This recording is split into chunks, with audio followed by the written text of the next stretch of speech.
Alright everybody, hello and welcome as always. I am Sean, this is In The Mix and we're up to episode 15. I think I did that quick enough for it to make sense of our beta save. No longer in the beta, of course, we're in the regular version of the game. Starting off with Atletico Madrid, getting sacked, finding it really difficult to get a job, and we're now at the World Cup with Uzbekistan. If you haven't watched the last episode, go and check it out because we played our first two group games in that episode. We had a pretty heavy defeat, 3-0 to Denmark. It was two set-piece headers that really killed us. Christensen getting the go-ahead goal in the 43rd minute and then a late one in injury time. That one might hurt us quite a bit because it stung our goal difference. We then had a fantastic performance against Chile, winning it 4-1. We were already 4-1 up before Albanoz got sent off in extra time. Just a phenomenal response, an excellent turnaround. It has created some issues. There's a couple of yellow cards that we picked up in the first two games, which are going to mean that we're without our two starting fullbacks that you can see here. I should switch to the main menu. Why haven't I done that already? As you see, two fullbacks are out suspended. It's not ideal, so let's just call him Tox because I'm not going to be able to respond to his name. And our backup left back, Safiev, will come in for Komolov. Not what we really wanted when we're going up against arguably the biggest team in the group, but we're in okay form. We don't have any massive concerns other than these couple other yellow cards that you see here. What we really need is a massive performance out of Chile. They're of course playing Denmark in the last game of the group.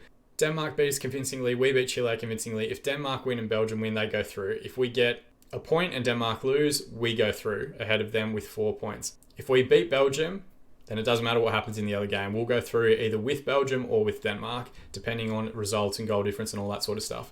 So a couple of different scenarios. It's obviously a very tough game. My one hope is that Chile rotated quite a bit against us. They might have a much stronger lineup for the game against Denmark, and I'm kind of hoping that Belgium will think the same thing as well. They've already got 4 points. They'd be confident that they're going to get through. Maybe they'll rotate quite a bit, and we'll be able to take advantage on the way to a good result. But effectively, this is our World Cup final. All right, we're just going to make a couple of tactical adjustments here just to suit now that Tox is playing at right back.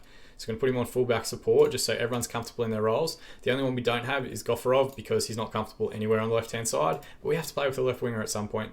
We're going to go with our positive mentality from the off. It worked well for us in the game against Chile. I don't think Belgium will be expecting that from us. Though having said that, they are a higher quality team, so anything could happen.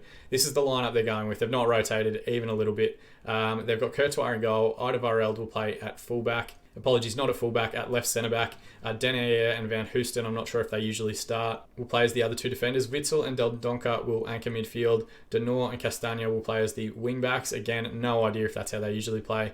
Hazard will wear the captain's armband on the left wing. Kevin De Bruyne up front, and Luka Bacchio, who's played the first two games of the group stages, will play on the right. So it's a pretty full-strength lineup. They have left out Lukaku, Mertens, Thorgan Hazard, Origi's on the bench, so they've got some very good players in reserve that they can still bring on, but it is a stronger lineup than I was expecting, definitely. The only change we've made, of course, the two fullbacks, which we spoke about beforehand, and I'm really hopeful, passionately, let's say, or assertively, let's say, go out there and carry straight on from where you finished the last match. Let's passionately tell the defence, there's a lot more to come from you. Let's passionately tell our forward, there's a lot more to come. He doesn't give a shit. So it's not gone fantastically well, but none of my team talks seem to in this version of the game. All right, deep free kick, first highlight of the game. Van Hoosten plays it forward to Castagna. Into Luka Bacchio, who's gotten in behind. Just stand him up, don't do anything silly. Safiev wins the ball back. Long ball up the line. Shomarudov will do well to keep it in, but Van Hoosten has played it forward to Castagna, the overlapping right back. And thankfully, his strike from the angle didn't have much on it, and Ilyasov does very well. Corner now, throw-in routine. Iskanderov, it's headed back away. Armadov should tidy up. Arguably our best player, but he's now 34, probably playing in his last tournament for the country. Tox now, Askenderov at the top of the box. Square to Shomarudov, and his strike was curling back towards goal. The keeper scrambled, but it didn't really look like it was going to trouble the scorers. Van Hoosten now, deep free kick. Looks back stick runner towards Eden Hazard. He cuts it back to De Bruyne, and they've got the goal to go ahead. We're nearly 30 minutes gone. We're going to use our get creative shout. We have to go after it a little bit. Just individual quality there. Hazard to De Bruyne. We don't have anyone even near that level. It's just a deep ball across. Again, it's a set-piece scenario that's hurting us a little bit. It's a good finish from De Bruyne. It clips the inside of the post before it goes in. Get creative. Everyone's responded positively. We haven't been getting destroyed, statistically speaking. De Bruyne now with a deep free kick. I had to open my mouth and say we hadn't been getting destroyed, didn't I? De Bruyne into the box, and it's a strike from the edge of the area. All right, let's move to cautious. For the last 10 minutes of the half, we don't have a shout up our sleeve until the get creative one goes. De Bruyne just plays a short one to Castagna. De Bruyne gets it back, dribbles all the way into the box before anyone gets near him, and it's a left-footed strike back across the keeper. Maybe the keeper could have done better, but it's hard to be critical of him. Defensive line didn't move across to give him any help at all. And it's 1-1 in the other game, so that result is going our way, but we need to overturn a pretty heavy deficit to get back into it. Let's aggressively say, I expect to see a much better showing from you in the second half. Everyone's responded positively. Do we go attacking? Yeah, we'll go attacking. Why not? We've got nothing to lose, so we might as well go after it a little bit. As always, we'll Rashidov now with the free kick. Backstick runner. Hazard's flicked it on again. No one's coming to the ball, and De Bruyne skipped around one challenge on halfway. He's 1v1 with a defender. What's he going to do from the wide angle? He's going to put it away. That's what he's going to do. It's a hat trick for Kevin De Bruyne. And he picked that up inside his own half, ran the length of the pitch, and has slotted that one away in the far post. That's a poor challenge. Just chop him down if you have to. We're set to attack more. The defensive line here is very poor. Moves into the box, and it's a good strike from that width, but really, fucking Kevin De Bruyne. Free kick now. He's got a chance to make it 4. We're really just watching the Kevin De Bruyne show now and seeing what happens. Not a bad effort. It was towards goal, but just wide of the near post. Deep free kick now. Kobolov to Safiev. Ball into the corner is pretty much cleaned up by Castagna, who burst forward. Kofarov with a good tackle, but it falls to Dendonka. Prayet now. Lukabakio into the box, and thankfully that one was just over the bar. All right, this isn't working either. We'll go back to our positive structure. De Bruyne now with the corner. Away from Van Hoosten, and Prayet smashes that one in. We're getting absolutely torn apart. 28-year-old Belgian, he looks about 15, playing for Leicester still in this save. We'll check it out here in 3 dimensions, but really, we were out of the game, I think, the minute we conceded. It's a good strike. No one gets out to him again. Our defensive 5 that we've got back there, plus the 2 at the box, are nowhere near the ball. Let's have a look at some subs. Let's just go based on who's got yellow cards. So Ahmedov will come off, probably his last appearance for the national side. Bring on Safiev. Safiev can play at right full back. He might as well. And we do have one more left back in Memenov that we can bring on. Zokshimov will come off as well. We'll give Krimets, who everybody rates really highly in all the media reports, but I don't see much in him, to be honest. Passionately, I think there's a lot more to come from you, and we'll confirm that talk. Hazard, backstick runner, they've scored. So while we were making those subs, they've put a 5th in the goal. Depending on what happens in the other game, Chile may go ahead of us if they start beating Denmark. Good ball again from De Bruyne. It's headed away by Zokshimov. Hazard gets the rebound and just hangs it back stick. Nobody goes with the defender again. What was Rashidov doing? Just wandering off. Yeah, we'll proceed with him. Sobi's had a terrible game. Maybe we should have played the youngster. This isn't the way that I thought this was going to go, viewers. When we beat Chile so convincingly, they made me believe for a moment that it might happen. And it looks like it is happening in the other game. We just had to get a singular point and we would have been okay. Courtois, long ball forward. Lubakio, can we get anything back now just to save face a little bit? Kobolov, ball over the top. No one challenges Alderweireld. Back to Prayet now. De Bruyne, I think, is playing in a more reserved role. Ball forward to Courtois. Long ball forward towards Lukabakio. Just bring it down. He's headed it straight to Lukabakio. Steps inside. Soba does well to recover possession. Looks for Shomarudov off the shoulder. In the box now. Skips past one. Gets his strike away. And Courtois does very, very well. 10 minutes remaining. Let's get creative again. Let's just try and pull back a consolation goal. Merzav, deep ball. Alderweireld held it clear. Gofarov, Kobolov, Memenov, all the ovs. Back to Kobolov again. Back to Sobia. It looked like we were about to cough up possession there, but thankfully the highlight ends. 90th minute now. 2 minutes to be added on. Can we pull anything back? No. The game just ends in the most anticlimactic fashion. Way to go, Sports Interactive. Getting rid of that last highlight. That was really something that the game needed. 5-0 defeat. Disappointing. Kevin De Bruyne, absolutely phenomenal. Just still crushing it at 31 years of age. Dennis Prayer and Luka Bacchio with the goals. Our World Cup run has come to an end, but let's say, can't fault any performances, boys. Just one of those days.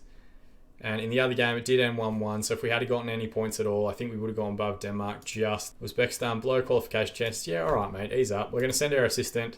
We're going to say Uzbekistan are knocked out of the World Cup, and they've all reacted negatively. So what I'm going to do is, I'm going to resign, and I'm going to resign at the end of the World Cup. And we'll say thank you for everything.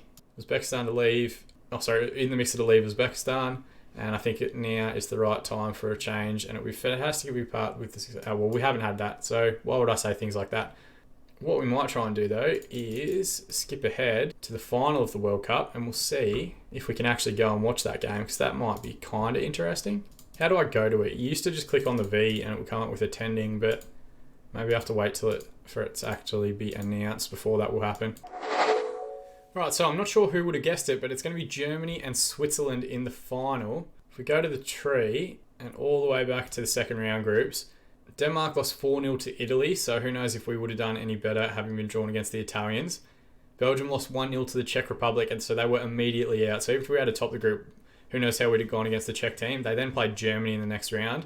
Switzerland then beat Italy in the next round. So like, if we had gotten past Denmark, maybe we could have tried to snag something, but it would have required a pretty mammoth performance against either of those sides. The semi-finalists were England, Germany, France, and Switzerland. Switzerland beating France 1-0. Germany beating England 3-1 to set up the final. France eventually won the third place playoff. A 2-1 win against England. Harry Maguire got an early goal for England before they overcame the deficit. And we're going to jump straight in and bring you guys the World Cup final. We're not managing in it, but I might as well go through it, give you guys a little bit extra. They're both playing relatively conservative structures. Germany playing a flat 4-4-2, which is very interesting, but look at the strength of that squad.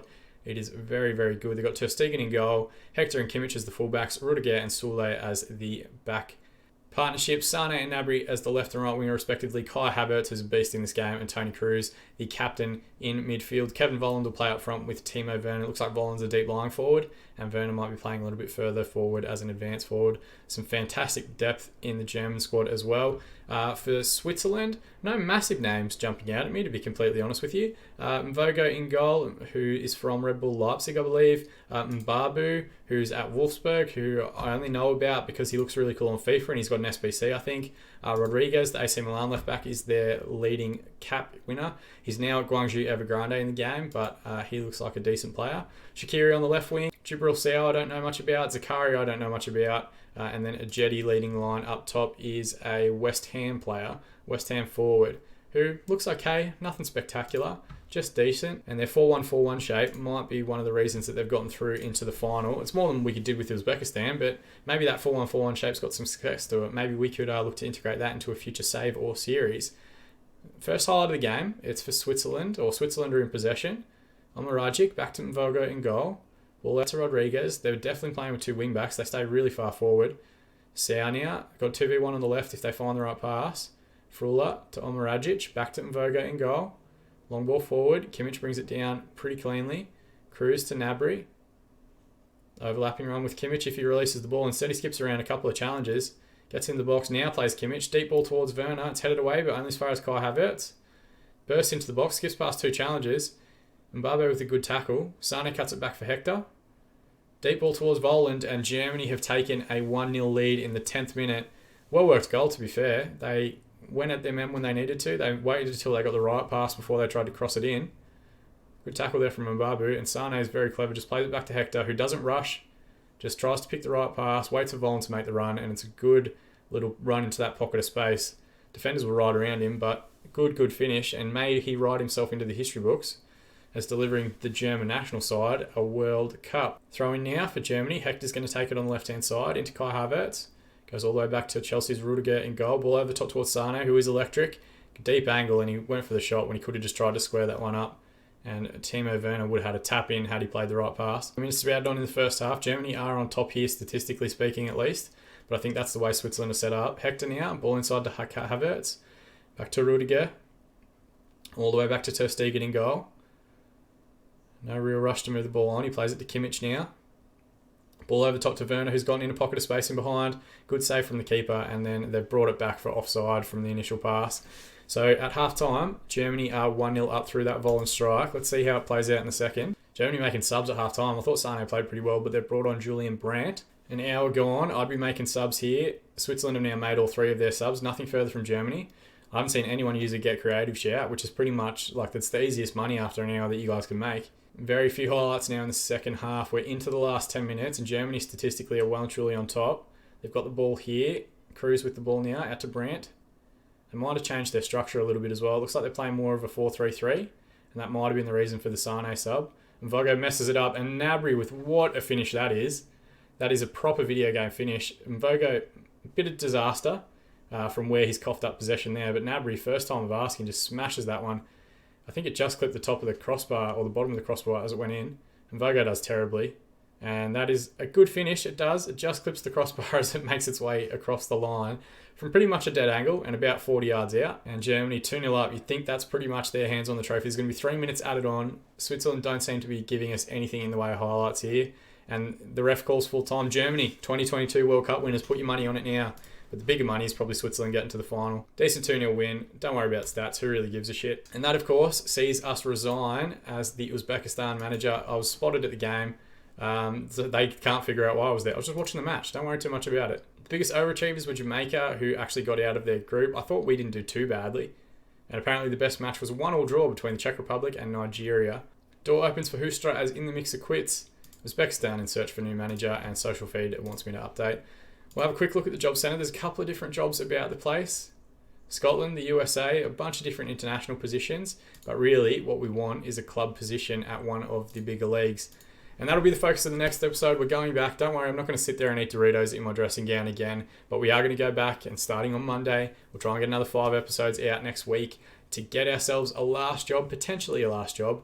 Depends how long the level 10 database takes. We could pretty much continue the series up until that level 10 database is released. But it's a tremendous amount of work, so we're not going to try and force anyone into it. But yeah, a lot to focus on. I think a lot to look back on in Pride. Do I have any changes? Sorry, I know you're off screen now. I'm just quickly having a look. Oh, hang on, I've got to show you. There you go. We've moved up to a 2-star reputation coach. A little bit of a boost because of our time at the World Cup and because we got that good win against Chile. Hopefully, fingers and toes crossed, that little reputation boost might actually help us get some easier jobs. We've got about 6 months before the next window where we can add leagues. At the moment, we've got these top 5 clubs that we spoke about in the last episode. Worst case scenario, if we get towards like June or July and nobody is coming in, we'll add all the second divisions in and I'll take a lower league position and we'll just see how we go for the last season or 2. Anyway, that's the rough plan. As always though guys, thank you so much for watching. That's the portion that means the most to me. Let me know your feedback in the comment section below if there's something you want to see, if there's something you'd rather us sort differently. If there's any clubs or anything that you'd like to see me take over for a season or 2, let me know in the comment section below. Let me know what saves you're doing in FM20. Let me know what your beta saves were, what your main saves now are that the full game is out. Like this video if you enjoyed the series and you want to celebrate our World Cup performances. Subscribe to the channel if you want to be kept up to date on future videos as they continue to be released. But as always, I've been Sean, and I'll see you all again in the mixer.